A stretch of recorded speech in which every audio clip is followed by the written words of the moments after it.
Research क्या होती है जी, देखते हैं बेटा। Research is a systematic and organised effort to investigate a specific problem that needs a solution. तकलीफ का हल देना।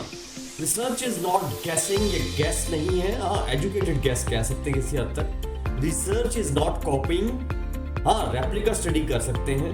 Research is structured problem solving, एक प्रॉपर तरीके के साथ। Why this matters? रिसर्च क्यों मैटर करती है? अंधी तकलीफ नुकसान देती है। डिसीजंस विदाउट एविडेंस रिस्की होते हैं। अगर नई प्रोडक्ट लॉन्च करनी है तो कस्टमर की नीड्स को मुझे समझना होगा, टीएनए करना पड़ेगा, मुझे नीड असेसमेंट करनी पड़ेगी। किसी को ट्रेनिंग देनी है तो ट्रेनिंग नीड असेसमेंट करनी पड़ेगी। तो ये रिसर्च मैटर करती है। रिसर्च में बहुत मैटर है भाई। ये है जी रिसर्च प्रोसेस जो हमने लास्ट क्लास में पढ़ा था। ये आपके पास 11 स्टेप्स हैं, 1 to step 9। सबसे पहले broad problem area. Broad problem area से रिपोर्ट राइटिंग तक का सफर है। ब्रॉड प्रॉब्लम एरिया से रिपोर्ट राइटिंग तक का सफर। अब मैं इसको थोड़ा सा स्टेप्स में बता देता हूँ।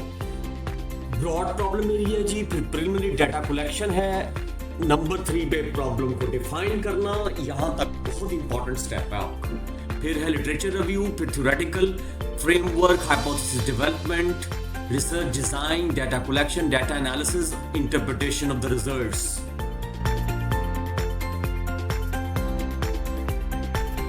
सिंप्लीफाइड वर्जन भी दे देते हैं बच्चों। आप लोगों को क्या याद करेंगे?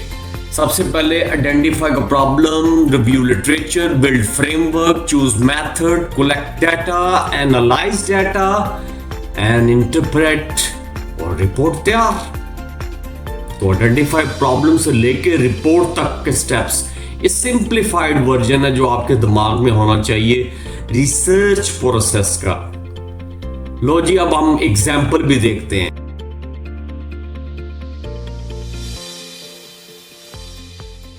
ब्रॉड प्रॉब्लम एरिया जी, student seen stressed during final years. अब आप इसको लेके चले आगे और एंड तक जाएं। उसका प्रीलिमिनरी डाटा कलेक्शन देखें, इसमें सिर्फ टॉप टू 5 to 6 स्टूडेंट्स की प्रॉब्लम डेफिनेशन को देखें। आप इसी प्रॉब्लम को लेके चल रहे हैं आगे भी। लिटरेचर रिव्यू को देखें, नंबर 5 स्टेप पे थ्योरेटिकल कॉन्सेप्चुअल फ्रेमवर्क क्या बनेगा, और अगर ये क्वांटिटेटिव हो क्वालिटेटिव हो वो भी मैंने इसके अंदर बताया हुआ। हाँ जरा देखें, अगर क्वालिटेटिव एग्जाम्पल लेके चलें, ठीक हो गया। नंबर 6 पे हाइपोथेसिस डेवलपमेंट। हाइपोथेसिस डेवलपमेंट भी है, उसमें देख लें मेरी इस एग्जांपल के अंदर 3 हाइपोथेसिस लिए हुए हैं, H1, H2, H3। फिर है रिसर्च डिजाइन की बात कर रहे हैं, पॉपुलेशन सैंपल, ठीक है, और आपका सर्वे होगा, क्या टूल होगा, और फिर बहुत करीब आप आ रहे हैं डाटा कलेक्शन। लेकिन ये भी बहुत मुश्किल कामों में से समझा जाता है पाकिस्तान में ख़ास तौर पे। और डाटा कलेक्शन करनी है तो क्वांटिटेटिव डाटा टाइप होती है, और एक होती है आप लोगों की qualitative data side data type. तो फिर उसके बाद आप जो है क्वालिटेटिव और क्वांटिटेटिव डाटा टाइप जो भी आपके होगी कलेक्ट करने के बाद डेटा एनालिसिस करना है। अगर तो क्वांटिटेटिव है, SPSS यूज़ करते हैं, statistical package for social sciences कहते हैं SPSS को। और अगर क्वालिटेटिव है तो ओपन कोडिंग है, आइडेंटिफाई थीम्स, और उसके बाद फिर आप इंटरप्रिटेशन और रिपोर्ट राइटिंग की तरफ जाते हैं। एक और क्विक एग्जांपल दे देते हैं कि सियालकोट के जो कारोबार हैं ये आपके सामने है, सेल्फ एक्सप्लेनेटरी है जी। Why do Sialkot sports businesses survive globally? तो अगर आप ये काम करना चाहें तो देखें, सबसे पहले ब्रॉड प्रॉब्लम एरिया है, फिर प्रीलिमिनरी डाटा कलेक्शन की बात की गई है, प्रॉब्लम डेफिनेशन का स्टेप है, फिर लिटरेचर रिव्यू का स्टेप है। इसी तरीके से कंसेप्चुअल फ्रेमवर्क आया था, research design, data collection, data analysis, interpretation of the results and report writing. और रिसर्च इज लाइक कुकिंग। आपने भी तो कुकिंग की होगी, मैं वैसे कम ही कुकिंग करता हूँ, लेकिन research is cooking. You can't skip ingredients, skip steps और जंप टू सर्विंग, अदरवाइज ना खाना पकेगा, ना मजा आएगा, बल्कि मार पड़ेगी। तो जंप ना करें। इसलिए ये आपको बताऊं, एक एक स्टेप बड़ा इंपॉर्टेंट है, ब्रॉड प्रॉब्लम एरिया से लेके रिपोर्ट राइटिंग तक हमें फॉलो करना है। अब आपको मैं बता देता हूँ, एक स्लाइड्स है डिफरेंस, डिटेल में हम आने वाली स्लाइड्स में आके पढ़ेंगे 5-10 स्लाइड्स के बाद, कि क्वांटिटेटिव और क्वालिटेटिव में डिफरेंस होता है लॉजिक, फिर होता है डिफरेंस नेचर का। लॉजिक चेक करें, पॉइंट ऑफ जो है डिफरेंस है क्वांटिटेटिव, फिर तीसरा डिफरेंस डेटा, बड़ा क्लियरली पता लग रहा है कि नंबर्स की बात करता है और क्वालिटेटिव में वर्ड्स की बात करता है, अल्फाज की। फोकस में मेजरमेंट है और वहां पे मीनिंग है क्वालिटेटिव में। तो मेजरमेंट वर्सेस मीनिंग, ये फोकस है जी, पॉइंट ऑफ डिफरेंस।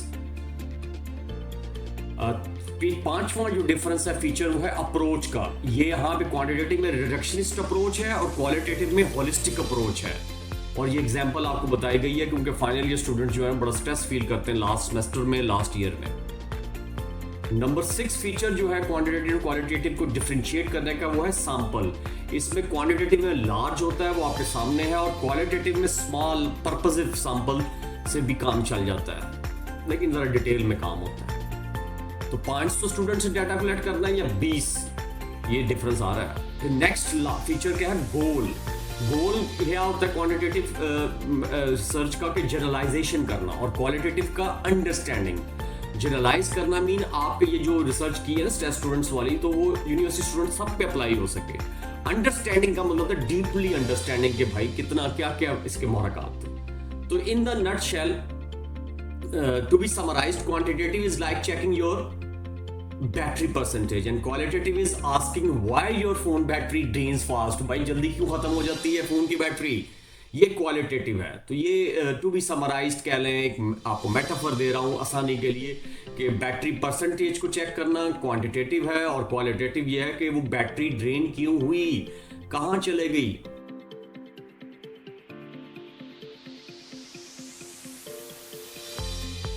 डिडक्शन जो है और इंडक्टिव रीजनिंग में फर्क है। डिडक्शन जो है थ्योरी से टेस्ट की तरफ जाते हैं, और इंडक्टिव में इंटरव्यू से पैटर्न्स निकालते हैं, पैटर्न से थ्योरी डेवलप करते हैं। अब मैं आपको to be summarised, in quantitative research you start from theory, मैं शॉर्टकट बता रहा हूं, and in qualitative research theory comes after, theory comes after. अब इंडक्टिव रीजनिंग की एग्जांपल देता हूं। All man are mortal, mister David is a man, so mister David is mortal. तो इसमें 3 स्टेप्स हैं जी। स्टेप 1 है start with a general rule. तो जनरल रूल क्या है जी, कि तमाम लोग, तमाम इंसान फनी है, तो ये आपका क्या है, जनरल रूल। स्टेप 2 में कि apply it to a specific case. आप मुझे बताएं डेविड जो है वो भी क्या है, वो इंसान है, तो हम फिर स्पेसिफिक पर्सन की बात करने लगे हैं, स्पेशल केस की बात करने लगे हैं। लास्ट स्टेप लॉजिकल कंक्लूजन क्या है, कि मिस्टर डेविड जो है वो फानी है। क्यों? क्योंकि जनरल रूल ये कहता है कि तमाम इंसान फानी है और डेविड जो है वो एक इंसान है। तो ये हम लोग जो है जर्नल से स्पेसिफिक की तरफ जाते हैं।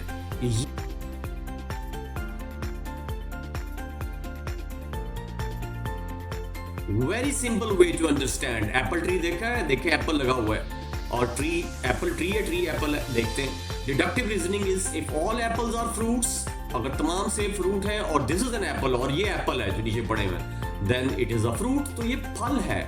The conclusion is guaranteed if the rule is correct. अगर रूल करेक्ट है कि तमाम एप्पल्स फल होते हैं, तो आपको क्या मसला है कि गिरा हुआ सेब हो और आप उसे कहें ये फल नहीं है, भाई वो फल ही होगा। Hallmarks of good research last time भी हम डिस्कस कर चुके हैं, लेकिन यहाँ पे कंपैरेटिव टेबल के तौर पे प्रेजेंट किया गया है कि हॉलमार्क्स क्या होते हैं गुड रिसर्च के, ये आपको पता होना चाहिए। सिंपल एग्जांपल दी हुई है, क्वांटिटेटिव एंगल से भी जो है कॉलम ऐड किया गया और साथ कंपैरिजन किया गया क्वालिटेटिव एंगल से भी, और जो हॉलमार्क्स हैं वो सारे के सारे दिए गए हैं। पर्पसेसनेस से, मकसदियत से शुरू होते हैं और उसके बाद जनरलाइजेशन की तरफ और हम पढ़ते हैं। इसी तरीके से इसके 2 हिस्से किए थे, और अब मैं मजीद रिसर्च टाइप के हिसाब से भी इसको, पहले तो ओवरऑल समझा दिया, अब ये हॉलमार्क्स एक्सप्लेन किए रिसर्च टाइप के हवाले से, तो इसको भी देख लेते हैं 1 by 1, 1 2 काउंट कर लें। पर्पसिवनेस से शुरू करेंगे और रिसर्च टाइप क्वांटिटेटिव को देखते हैं, और फिर क्वालिटेटिव को देख लेते हैं। आप क्वालिटेटिव को भी पहले देख सकते हैं, कोई ऐसा हार्ड एंड फास्ट रूल नहीं है, लेकिन आपको हॉलमार्क्स का पता होना चाहिए कि अच्छी रिसर्च कौन सी होती है, बेहतरीन रिसर्च कौन सी होती है।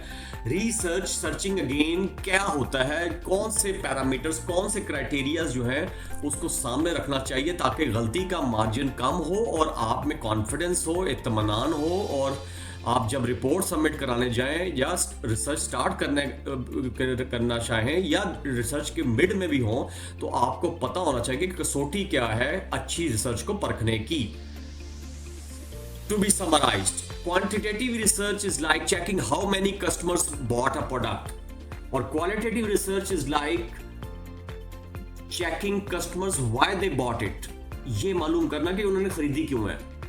Quantitative research is like checking how many customers bought a product. कितने, how many, how much की बात है. लेकिन qualitative research is like asking customers why they bought it. क्यों, why, how much, quantitative, why, qualitative. Research problem, ये आप difference जरा detail में देखते हैं. रिसर्च प्रॉब्लम एक देखते हैं, एग्जांपल देखते हैं, क्वांटिटेटिव और क्वालिटेटिव में डिफरेंस करते हैं. फर्स्ट सेमेस्टर स्टूडेंट जी, उनकी परफॉर्मेंस डिक्लाइन हो गई है. लो जी, ये है इशू, ये है प्रॉब्लम, तकलीफ. तो देखते हैं, हम स्टडी करते हैं, इन दोनों रिसर्च अप्रोचेस को इस्तेमाल करते हैं, क्वांटिटेटिव रिसर्च अप्रोच और क्वालिटेटिव रिसर्च अप्रोच. तो सबसे पहले हम क्वालिटेटिव रिसर्च अप्रोच आज कंप्लीट करने की कोशिश करते हैं, जिसमें हम अंडरस्टैंड करते हैं मीनिंग, मायने और एक्सपीरियंसेस और तजर्बात को देखते हैं. The researcher asked why does this decline mean from the students perspective, from the students point of view. ये डिक्लाइन क्यों हो रहा है स्टूडेंट्स के व्यू पॉइंट से, उसके उनके पर्सपेक्टिव से देखते हैं. तो देखते हैं जी कि इसकी की कैरेक्टरिस्टिक्स क्या होती हैं जी. मैं आपको बता दूं, हम क्वालिटेटिव की बात कर रहे हैं और ये एक सेम एग्जांपल हम लेके चलेंगे कि डिक्लाइन क्यों और की कैरेक्टरिस्टिक्स क्या हैं जी. जरा बताते हैं आपको. क्वालिटेटिव रिसर्च की, क्वालिटेटिव अप्रोच की, इंक्वायर करने की, information, qualitative methods of inquiry की बात कर रहे हैं. नंबर 1 जी, मल्टीपल रियलिटीज होती हैं जी. क्वालिटेटिव में मल्टीपल रियलिटीज होती हैं. Different students give different reasons कि स्ट्रेस, भाई एक बंदा दूसरे से डिफरेंट देगा. एडजस्टमेंट, टीचिंग स्टाइल, ये तीनों में वेरिएशन दे सकता है. Different perspective, different view points आ सकते हैं.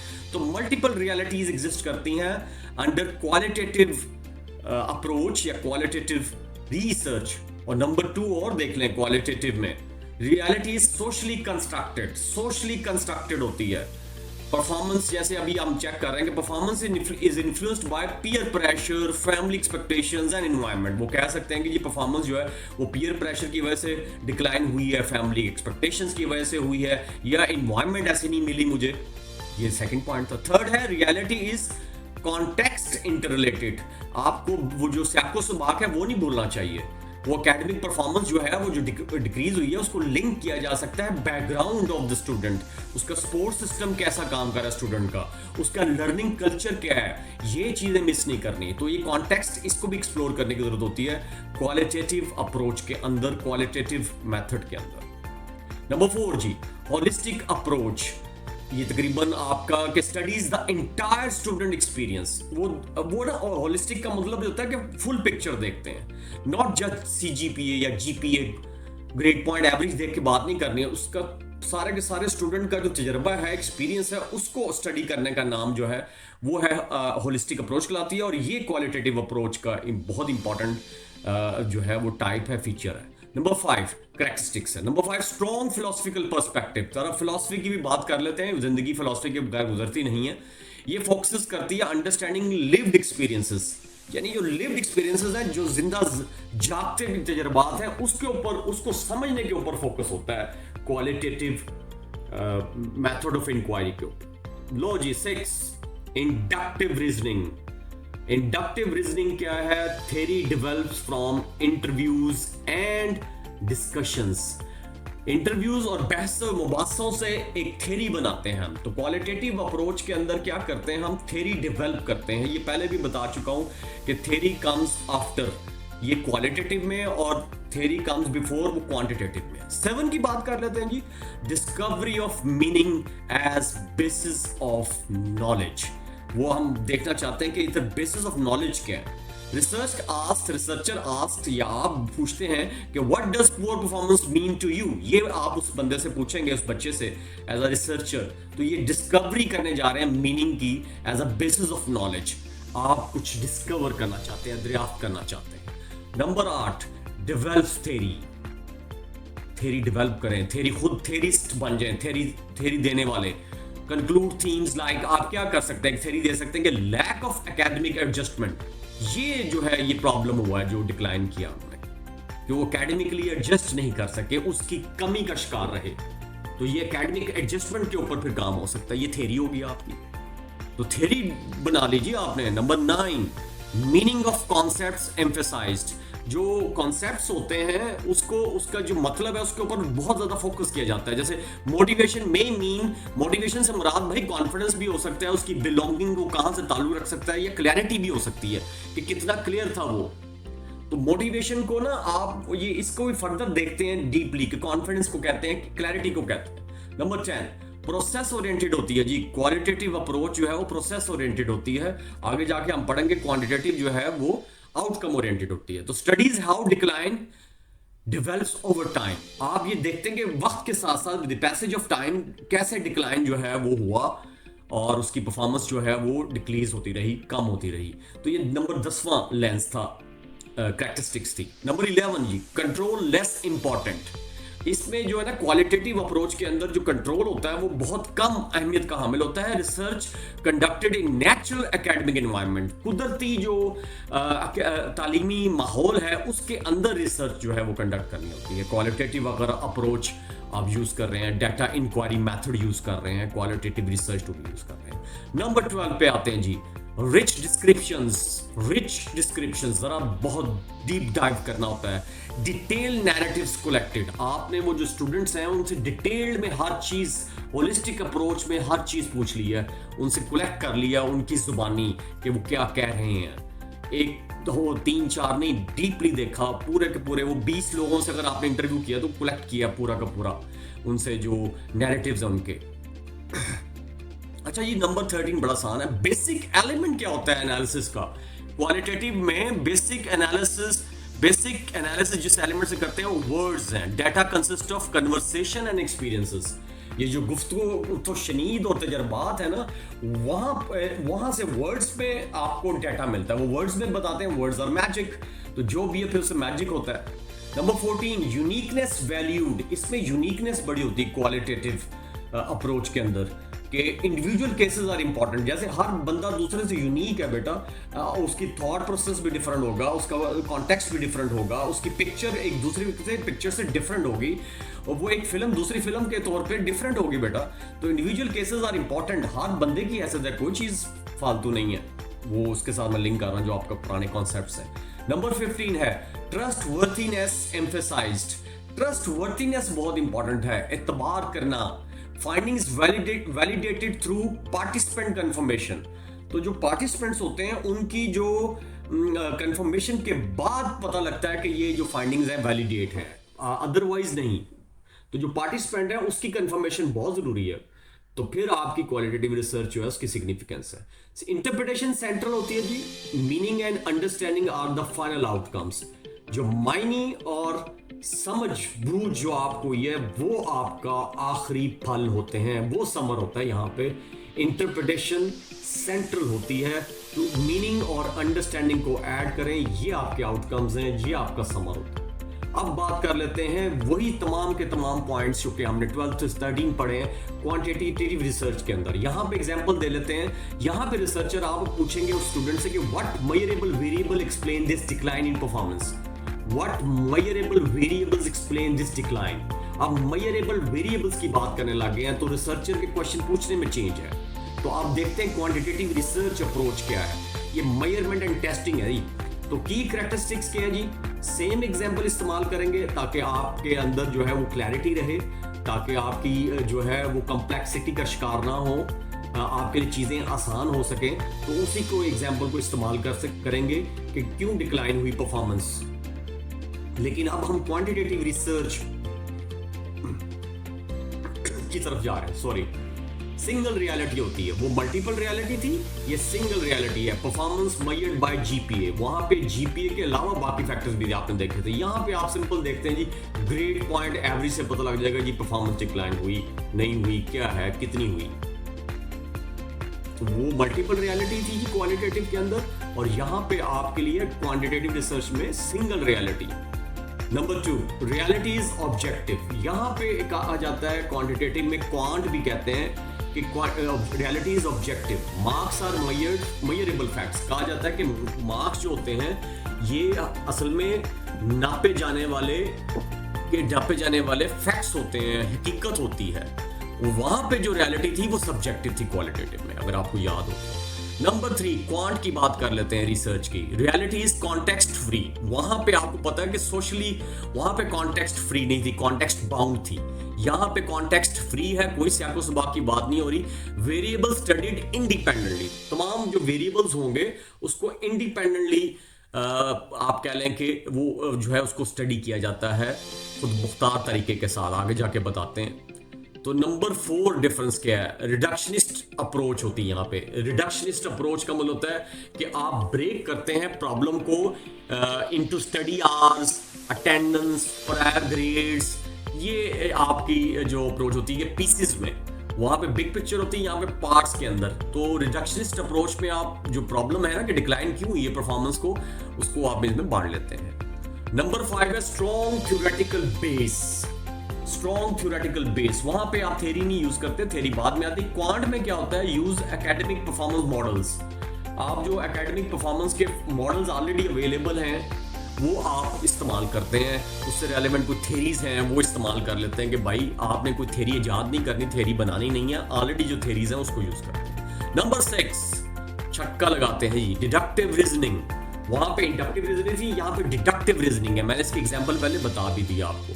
डिडक्टिव रीजनिंग में टेस्ट करते हैं hypothesis, study hours positively effect GPA. ये आपके H1 हो सकता है कि स्टडी आवर्स जो होते हैं वो पॉजिटिवली इफेक्ट करते हैं जीपीए को, यानी जितना स्टडी आवर्स ज्यादा होंगे जीपीए ज्यादा होगा। ये डिडक्टिव रीजनिंग की बात हो रही है, क्वांट के अंदर हम रिसर्च के अंदर बात कर रहे हैं। Number 7 cause and effect relationships. 007 है किसी का जी, जेम्स बॉन्ड।